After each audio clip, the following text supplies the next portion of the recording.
नमस्कार दोस्तों, पहले तो आप सब लोगों का बहुत बहुत शुक्रिया कि आप सब लोगों ने मिलकर मेरे 170 प्लस सब्सक्राइबर यूट्यूब पे करवा दिए। अगर आप सब लोगों का ऐसा ही सपोर्ट बनता रहा तो मैं जल्दी अपने 4000 वॉच टाइम और 1000 सब्सक्राइबर भी कंप्लीट कर लूंगा। आइए अब हम बात करते हैं मेन मुद्दे की। तो जैसा कि आप सब लोगों को पता है कि डोनाल्ड ट्रंप ने 2 अप्रैल को पूरी दुनिया पर रेसिप्रोकल टैरिफ लगा दिए थे। इन्होंने यूरोपियन यूनियन, चाइना और सारी कंट्रीज पर टैरिफ तो लगा दिए हैं और इसके बदले में चाइना ने भी इन पर भर भर के टैरिफ लगाए हैं। और इसी की वजह से जिस जनता ने डोनाल्ड ट्रंप को वोट दिया था, आज वही जनता उसके खिलाफ प्रोटेस्ट करने पर उतर आई है और सब लोग सड़क पर उतर कर नारे लगा रहे हैं कि Donald Trump is a lunatic. तो ये जानते हैं इसके पीछे का रीजन क्या है कि जिस जनता ने डोनाल्ड ट्रंप को इतना प्यार दिया था, आज वही जनता सड़क पर उतर कर इसको चप्पल मारने की बातें कर रही है। तो जैसे कि आप सब लोगों को पता है कि वो भर भर कर पूरी कंट्री पर टैरिफ्स तो लगा रहे हैं और इस चक्कर में पूरा स्टॉक मार्केट क्रैश कर चुका है। और यूएसए के लोगों का मानना है कि इन टैरिफ्स की वजह से यूएस में इन्फ्लेशन बहुत ज्यादा बढ़ जाएगा। ओवरऑल यूएसए में जो लोग इकोनॉमिक्स समझते हैं उनको सब पता लग रहा है कि यूएसए किस दिशा में जा रहा है। वहां पर जनता सड़क पर उतर उतर कर बस यही नारे लगा रही है कि I am so angry, this guy is so lunatic. आपको यकीन नहीं होगा कि ये लोग सड़क पर पिकाचू की कॉस्ट्यूम्स पहन के दौड़ दौड़ कर प्रोटेस्ट कर रहे हैं। यहाँ तक कि यहाँ के लोग तो ये भी कह चुके हैं कि पेंगुइन पर टैक्स लगाने से अच्छा है कि यूएसए में जो ट्रंप के बिलियनर दोस्त हैं उनसे जाकर भीख ही मांग ले।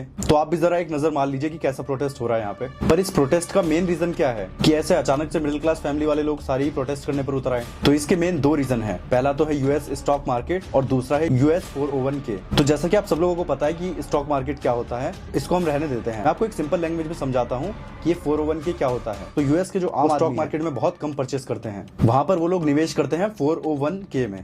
तो इस 401k का मतलब होता है ये एक आम आदमी के लिए लॉन्ग टर्म रिटायरमेंट प्लान होता है कि जहां पर वो लोग धीरे धीरे पैसा डालते हैं और रिटायरमेंट के टाइम पे उनको एक लमसम अमाउंट में पैसे मिल जाते हैं। और यह एक तरह का म्यूचुअल फंड नहीं होता, क्योंकि यूएस के 401k में आपको टैक्स में बहुत ज्यादा छूट मिल जाती है। तो यूएस का 401k मेनली यूज होता है लोन के लिए कि अगर कोई आदमी 401k में 5 साल से $10,000 डालता आ रहा है तो उसके पास टोटल $50,000 कलेक्ट हो जाएंगे। और वो जो पर्सन है जो 5 साल से इतना अमाउंट इकट्ठा कर रहा है, वो उस पूरे अमाउंट में से लोन भी उठा सकता है, वो भी बहुत कम टैक्स में। तो हो क्या रहा है, जैसे जैसे मार्केट क्रैश कर रहा है तो वैसे ही लोगों की जो 401k में इन्वेस्टमेंट थी वो भी धीरे धीरे करके डूब रही है। तो इसी चक्कर में लोग घबरा रहे हैं कि हमारे पैसों का क्या होगा। और यहाँ तक कि लोग बड़ी बड़ी स्टेटमेंट भी दे रहे हैं कि यूएस डॉलर भी गिर जाएगा। तो इसीलिए लोग सोच रहे हैं कि यूएस के 401k का क्या होगा। और तो और यूएस की जो वर्किंग क्लास है वो तो बहुत ज्यादा चिंतित है, क्योंकि सबका मानना है कि जो यूएस का स्टॉक मार्केट है वो 15 से 20% तक गिर जाएगा अगर टैरिफ वाली पॉलिसी बनी रही तो इसीलिए सब लोग यह भी प्रिडिक्ट कर रहे हैं कि यूएस में 1987 जैसे दिन ना आ जाएं। और ये ऐसा इसलिए कह रहे हैं क्योंकि यूएस में एक दिन आया था 1987 में, जिसको ब्लैक मंडे के नाम से जाना जाता है। और उस दिन यूएस में स्टॉक मार्केट 22% से ज्यादा गिर गए थे। और इसलिए आप देख सकते हैं कि यूएस में ऐसे रंग बिरंगे प्रोटेस्ट हो रहे हैं कि कैसे इसने पीछे यूएस का फ्लैग लगा रखा है, आगे डोनाल्ड ट्रंप की और एलन मस्क की फोटो लगा रखी है, वो भी हिटलर से कंपेरिजन करके।